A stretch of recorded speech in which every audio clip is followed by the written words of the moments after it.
What's going on, everyone? Welcome to the Barbell CEO podcast. And today's episode number 35. We're going to dive into all about, can machines actually build muscle? And can they build as much muscle as free weights? And we're going to dive into that. But first, welcome to 2023. I'm excited to have you guys on here today. And this is actually the first episode that you guys can go on to the YouTube channel. Just check out J2Fit YouTube, and you can stream all of this and watch me live as I talk about these in full video color. It's going to be great.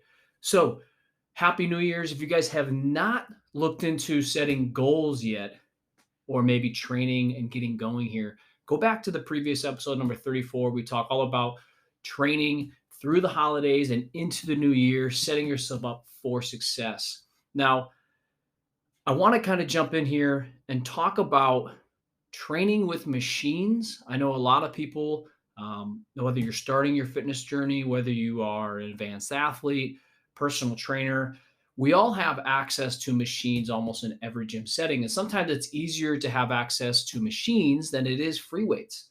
A lot of common gym chains, whether it's Planet Fitness, Crunch, Lifetime, all of those have machines. And I know now in, me being rooted in strength and conditioning, I've had some CrossFit background, just a lot of training in general.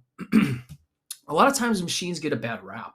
A lot of times people say they're quote unquote not functional. Don't get me started on that. I'll get into that later, why I kind of don't really like that word.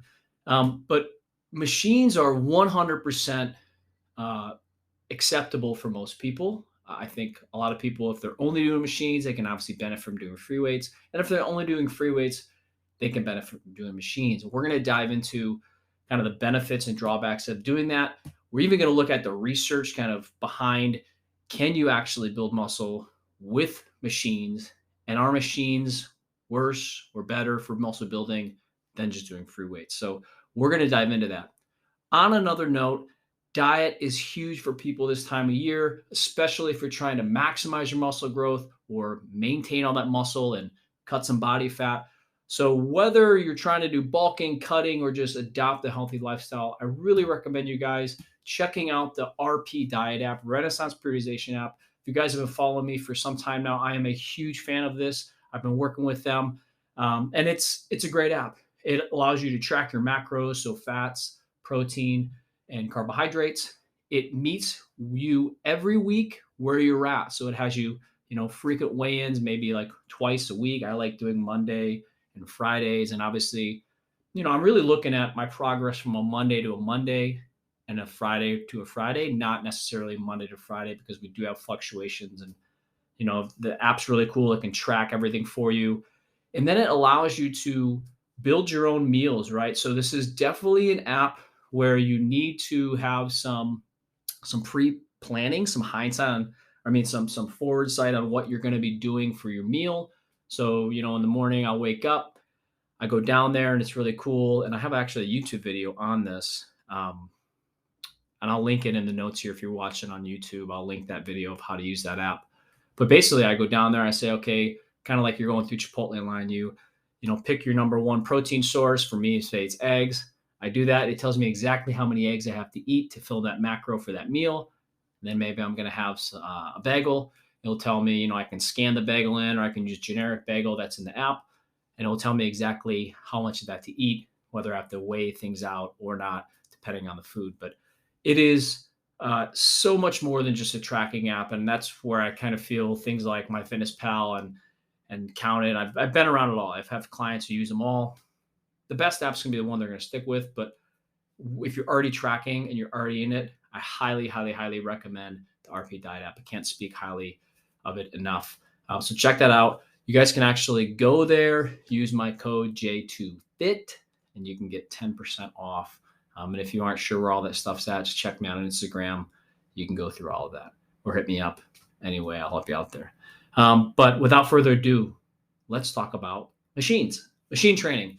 So today we're going to go through all about, do machines build muscle, and do they build as much muscle as working with free weights?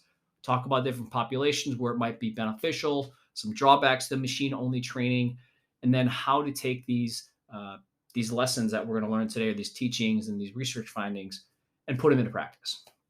So, number one, we're going to get right into kind of some research studies that I've been kind of browsing around here, looking at studying the difference between free weights, machine training, and different populations. First one, it's actually pretty cool. This study here found that machines and free weights in this study group here, the same amount of muscle mass, right? So you had one group that trained 2 to 3 days a week, and they had a variety of exercises. Most of it was, the free weight was like a press, a squat, some dumbbell tricep work, some back rows, kind of your total body work there. So 2 to 3 workouts a week, 4 sets per exercise, about 5 to 6 exercises a day. And the rep range was 4 to 10 reps there. And then they did the same frequency. So the same 2 to 3 times a week, 4 sets. And then they had machine equivalent. So they used Smith machine, they used machine, hammer rows, and they used just your standard machine like bicep curls instead of dumbbell curls. And what they found was that the same amount of muscle mass, so insignificant differences between both groups, which is pretty cool, right? That allows us to kind of take a step back and be like, hey, if we're trying to build muscle and we only have means to this, don't let that be discouraging, because we found that in this population, which was both men and women, they were able to do so, which is pretty cool. In that same research study, they also studied not only muscle mass gains, but they also looked at specifically testosterone, free testosterone. Now, here's one for free weights, kind of a point for free weights. What they found in this study was that males who trained with free weights had higher levels of testosterone, significantly higher, of course, than the males who trained with machines only. And the response of males training with free weights was also just higher than both female groups there training with free weights or machines. The payoff for this, if you are a male and you're asking yourself, what are the benefits of higher testosterone in men? Well, it's decreased body fat, typically because lower cortisol levels. We're also going with increased lean muscle mass, whether it's retention or building, better sleep, better heart health, all of that stuff. Now, obviously, I'm not saying that's abusing testosterone through a supplemental form, but natural testosterone boost is really important for a lot of those muscle building, increased injury prevention, all of that. So there is some benefit to also include some free weights in there, and we'll get into how to do that. But that was a pretty cool finding on this. Now, the second study that we look at here, they basically recorded force on a force plate. So basically, when you stand on a force plate, you're applying pressure down to the ground. It's giving you a force reading. The higher the force output, the higher strength capacity you would have, or force you're exerting onto the ground. So the stronger IA you would be. What they did is they had a group that trained on Smith machine with bench press and squats, and then also with barbell. Pretty cool. Probably not a shocker though. They found that training with free weights resulted in greater force output, i.e. strength, when performing similar movements in the Smith machine versus the free weight machine, such as the barbell. So if you're somebody who is super into, I want to get stronger, right? Specifically, if you're trying to get stronger for a sport, or maybe to gauge your success compared to other people on a powerlifting or weightlifting, you're going to have to train with free weights. Not only is it the sport demands, but also that's kind of where you're looking to get into that. If you're looking to get stronger, you're going to want to start, instead of doing heavy fives on a leg press or Smith machine, you might want to get into working with the barbell. And that's kind of a benefit for that. So the next one here, free weights may offer a more challenging experience, training experience. Some people find that, and from a positively correlated standpoint there. So basically what they were finding was subjects who trained with free weights versus machine only, they perceived their workouts to be more positively, a more positive experience, right? Now that could come from maybe the level of confidence and skill mastery you get from perfecting something like a squat, or a deadlift versus just sitting on a machine. Obviously, there's a lot more moving parts when you're doing free weights. So while it is a little harder to grasp for some people, when you do grasp it, it's pretty cool because you feel more coordinated, you have a little more stability, you're training a lot more muscle tissue at once. It's a complex movements. You might feel better about yourself for learning a new skill. So that's a benefit there. So again, I like having free weights also for some people because it's a cool skill and it's fun to learn skills, and especially lifelong skills like learning how to squat, bench, deadlift, and do it properly, and get stronger, and then use machines to build more muscle and support that progress. And it's all wrapped up into one. So I'm kind of giving a spoiler here on my stance on should you have machines or free weights in your workouts. But if you haven't caught my drift, we'll get into that later. I know I'm ripping through here because we got a lot to get through. And I love machine training. I love free weight training, getting jazzed up. I love the research on it. So the next one here, this is really pertaining to beginners. So, a lot of beginners heading to the gym, or maybe when I say beginner, maybe you've never worked out before. Maybe you've been working out for your whole life, but you're coming out of a longer term break, right? Not just like a week or two. Maybe you haven't been consistent in the gym for 8 weeks or 12 weeks or 6 months or a year, whatever it is. You kind of go back into those newbie gains a little bit, which is pretty cool. And a lot of people are like, oh, I'm a newbie, this stinks. You, like any advanced lifter, would love to be a beginner in some sense in terms of the rate of muscle growth and the rate of progression in the early phases of your program. And that's what you're going to tap into. And we can use machines to help out beginners to combat a little bit of the struggles that maybe come along with relearning how to squat properly, kind of working around your body movement and lateral stability and supporting muscle groups to just attack a machine. What we found was machines build muscle just as much as free weights in beginners. So again, that's pretty cool because we can have beginners a lot of times, not even for beginners, but even intermediate advanced, volume is key, meaning how the whole total work you're doing for the muscle. So the more volume you do, the more stress you're putting on the muscle. That's one way to build muscle. Now, if let's say you're doing squats and you're trying to get an awesome leg workout in, and you're just not feeling your quads anymore, your back's feeling it, you're getting tired, surrounding muscle groups are getting tired, but you want to grow bigger quads, this is where machines can come in. Whether you're a beginner or not, you can get on that leg press, you can hammer it away, you can get on the hack squat, you can hammer it away, and you can really isolate that muscle. And that's going to be great for beginners too, because sometimes, their supporting muscle groups are going to gas out a little earlier. Obviously, there's a skill component. So maybe something like a Bulgarian split squat, it's great. It also is very challenging with balance. So sometimes the limitation in that movement might not be the muscle itself, which is what we want for muscle growth. It might just be the fact they have poor balance, right? Which takes time to develop. So you can teach them the Bulgarian, and then you can just get them going with just a machine isolation work on that quad or that glute to really build that muscle and have that hybrid approach. And that's what's cool, is that you don't have to fear about, not building as much muscle as a Bulgarian split squat for beginners, because you can teach them how to move properly with that. And then you can just get those quads and glutes pumped up with the machine equivalent. Last one here, and we're going to kind of flip to the other end of the spectrum when we talk about older populations. Now, there was some interesting research on this when we looked at machine only versus free weight training in older populations. What they actually found was that free weight training in older subjects actually resulted in more muscle growth, specifically lower body growth. When you took the same equivalent of, a Smith squat or a barbell squat, what they found was that the free weights elicited a greater muscle growth response, more significantly in the lower body comparisons versus upper body, but still there was improvements across the board. So that might be coming from, we do know that free weight training increases testosterone in males more than machines. So maybe there's a boost in that. Maybe there's greater muscle coordination and firing, because it's obviously a little more stability is necessary for non-machine work. So maybe you're having more recruitment.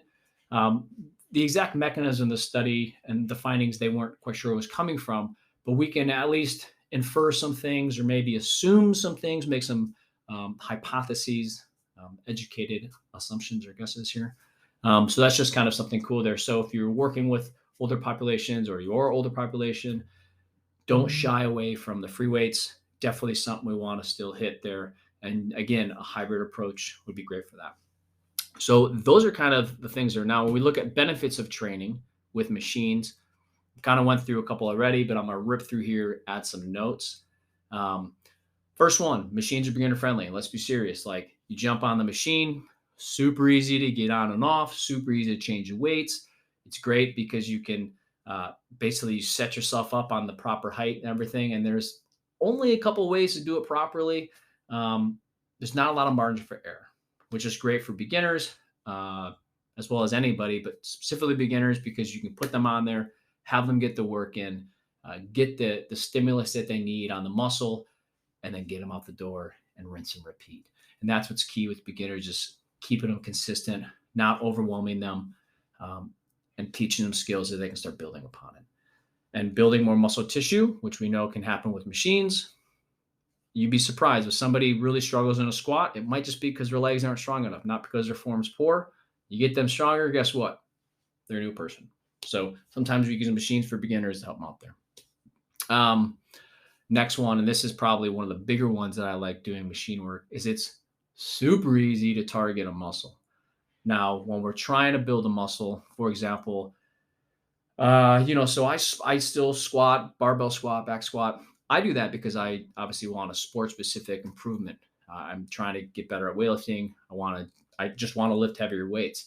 So in order to do that, strength, force production, we know free weights are definitely key. Obviously, for my sport, I work with a barbell. So if that's you, obviously you want to do that. But when it comes time then where I also just want huge thighs, you can only do so much squats before other muscle groups, your back, traps, maybe your midline, hips, whatever it is, they might start to give out before your quads, or you might just blow those up in the process. And that might not be what you want to do. So I like having machines in there because I can, do my heavy squats, get that neural component that I'm looking for, the attribute.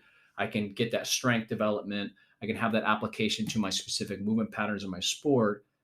And then I can attack the muscle itself, the quad, the muscle, the target one that I want to go after for that day, and I can attack it. And then at the same time, I'm not also blowing up other muscle groups that I might not want to attack so much that day because I have to use them later in the week. So, for example, I'll do like my back squats and I'll roll them up into maybe like a hack squat. So I'm staying on the quads there.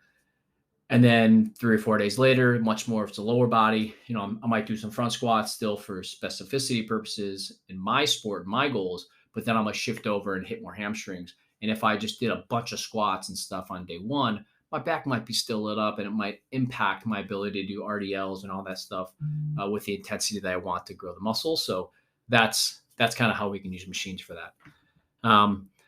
Another one, you got to train hard sometimes. Obviously, not all the time we want to be training failure, but sometimes you want to, step across that line and go into that darkness. And that's where machines are a great thing because, like we said, they're easy to set up, easy to perform drop sets, supersets, short rest periods. If you fail a rep, you're not pinned under a heavy bench press or have to get yourself out of a 315 back squat and dump it off your back.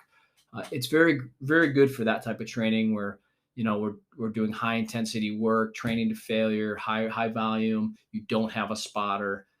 And all those things are great no matter what level you're at. So I typically tell people when I'm training on like a free weight or something, I'm leaving like 1 to 2 good reps in the tank, right? I'm never going to the point where I can't finish it. If I'm on a machine, it might be a little different, right? I might go after that last hack squat attempt and I might fail and I'm pinned down there and I got to crawl out, right? That's a lot easier to get in and out of than getting pinned in the bottom of the squat, having to dump it off your back, hopefully get out of the way. Most lifters may not be well versed with that and skilled enough to be, dumping bars off their back. And one would argue if you're trying to build muscle, you're dumping bars off your back all the time, probably training too heavy. But that's a whole other topic. So that's another one there.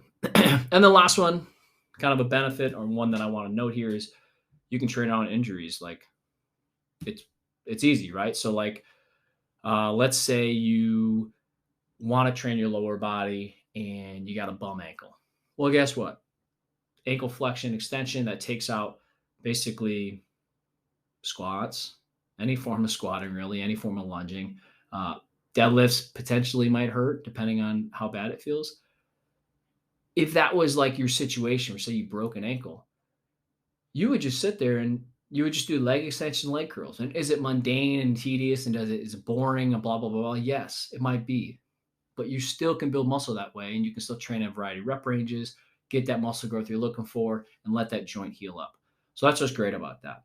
I really like doing that. Not even just for training around like if I'm actually injured, but maybe I'm just trying to modify my training around maybe hot spots in my body that I know might act up, right? So like if I'm in a heavy squatting program and for strength purposes, I might then go do some machine work to give my body a little more stability. I'm not asking it to, stabilize and train to failure and train hard and all that stuff. I'm just saying, hey, listen, I'm gonna give you a little bit of help here. I'm gonna take out the balance component so that you can just focus on the muscle and really slow things down and not have a lot of other moving parts to worry about, and which might be enough to help me train hard and also allow other things to recover, maybe not have as much stress as if I just did a ton of free weights, right?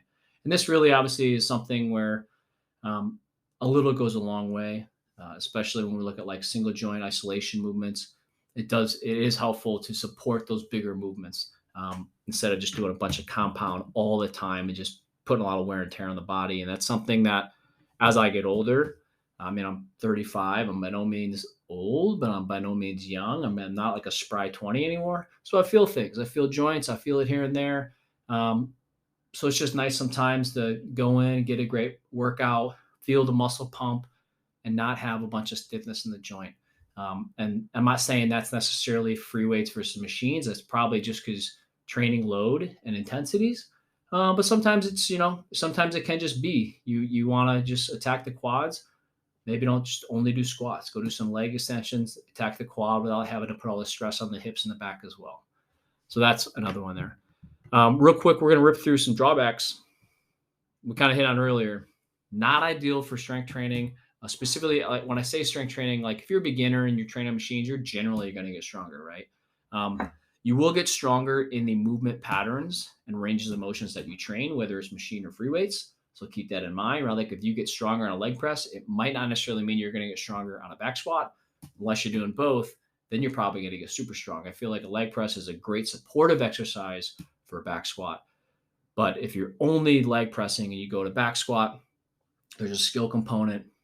Obviously, it might be a little different, but you at least have some raw material to learn how to back squat. But again, when I talk about strength training and like maximal strength training, I'm thinking about competitive powerlifters, weightlifters, competitive athletes. Then there's a form of like free range of motion, balance, coordination that we also want under high stress, meaning loading, and that's where I think free weights can help you out there. Some of the movements, another negative here is they might not mimic real world needs. Now, some people are going to call this functional training, whatever, right? Like people want to say, oh, snatch is functional. I've never in my life had to perform a snatch on the street to like save somebody, right? Or in a sport, I've never like snatched somebody on the football field. Now, obviously, I understand there's like the hip extension, explosive, and I'm, contextual. Like, I'm not taking it for surface value. That like, obviously, the snatch is super functional, and that's exactly how we move. But there's attributes to that, right? We can break the snatch down and say, okay, high velocity, hip opening extension. That's huge for any athletic movement. Well, an argument could be made that a machine, maybe a leg press, what's the function of the machine leg press? Well, I want to build more muscle tissue on the quads. Would having more muscle tissue on the quads help you function better in your sport or in your daily life? Certainly, right? So you could always make a case that that a movement's functional, that it has added value in a real world component. But there is some limitation in terms of machines. We talk about, they're pretty fixed. You're locked in. You hear most life is not fixed, right? If you're doing a bench press, you are still having to move around. If you're going to push somebody, obviously there's still some movement variance there. And that's where obviously free weights might offer you a little bit more support. But don't use it as a blanket statement not to train with weights because they're quote unquote not functional, or not to train with machines because they're quote unquote not functional. I want to just make that clear. I really like training with machines. I feel like a lot of athletes, a lot of lifters, a lot of functional athletes whatever that, they want to call that, CrossFitters, whatever it is, you will probably benefit from doing more machine work. And there's a lot of high level individuals out there who are doing that. And then, last one here. And we kind of covered this already, but they don't train a lot of the supportive muscle groups while doing it, right? So again, I'll keep on going to the back squat because I had them yesterday and they're still fresh in my mind. When we back squat, right, we're using a lot of muscle tissue. Hopefully we're squatting in a way, if we want to load the quads up, we're saying we're upright, letting the knees bend more. But we are adding a lot of stress still to our back and our hips and all that, lower back, upper back. So we're training a lot of those muscle groups, which is great. And if that's that's what you're looking for, awesome. Now, if you're using machines and you want to train the quads and you maybe doing a hack squat or leg extensions or, leg press, just understand you're not going to get as much loading on the back, which could be a pro. That's kind of maybe a benefit that you're looking for. But understand it could also be a limitation. So you just got to know how you want to use it in your training program. So, I kind of ran through here and I kind of made my case of why I like machine training and how to use it. Now, how would I use machine training? When I would break down my training program, let's say on a singular day, it depends on the day. Like some days when it's heavy, I'm doing, 1 to 2, maybe 3 compound movements.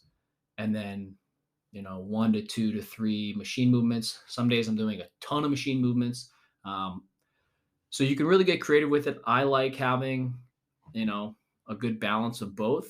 And it might change day to day, but overall in a program, I would say 50 to 60% of my training is free weights. And then I'll use machines. And when I use machines, I use them. Like I get after it. So the intensity is much higher. So it might, even though it's 30, 40% of my training, the overall training stress, I'm doing a ton more stress and just a ton more like high train to failure, go crazy ham with machines than I am with free weights, where I'm still training hard. Obviously loading's higher, so there's a higher stress there, but I'm being a little more conservative with how hard I'm pushing my body to failure. So that's kind of how I would use it. If you guys are curious to see that, I have Look Like You Lift programs. If you guys just Look Like You Lift, j2fit.com, 3 different plans. I got plan 1, plan 2, plan 3. Plan 3 is the only one that it's just strictly bodybuilding. Doesn't have any Olympic weightlifting, but it has both compound lifts and machines. And then number 2, so I'm kind of going reverse order. Look Like You Lift number 2. It's a 15-week block, and it's a lot more geared towards increasing maximal strength with compound lifts. There are some Olympic weightlifting movements, really just like power snatches, power clean, just for like general explosiveness, and then a lot of machines to help out with just muscle mass and building all that and supporting the strength. And then the OG Look Like You Lift number 1. That one is a long 20-week program. I would say it's mostly geared for Olympic weightlifters who also want to sprinkle in some bodybuilding and machine work in there to, from aesthetic component or to support that training. It's a long 20-week program. So check those guys out. They're on, like I said, on the website, but Look Like You Lift. You can check that out there. So I hope you guys enjoyed this one. I know I ripped through here. And if you guys are watching this on YouTube, leave a comment below. Hit that subscribe. We just broke 7,000 subscribers as of today. So pretty excited about that. If you guys are not watching this on YouTube, maybe you're watching on Spotify or you're on Apple Podcasts or wherever you listen to your podcast, leave me a review. I appreciate it. And get out there, put some machine work into there, even if it's 1 or 2 machines a workout, and just have fun with it. Enjoy it. When you're doing the machine, make sure you're controlling things. Feel that big loaded stretch. Get that awesome muscle pump, and have yourself a day. So until next time, stay strong, stay active, and let's attack 2023. Later.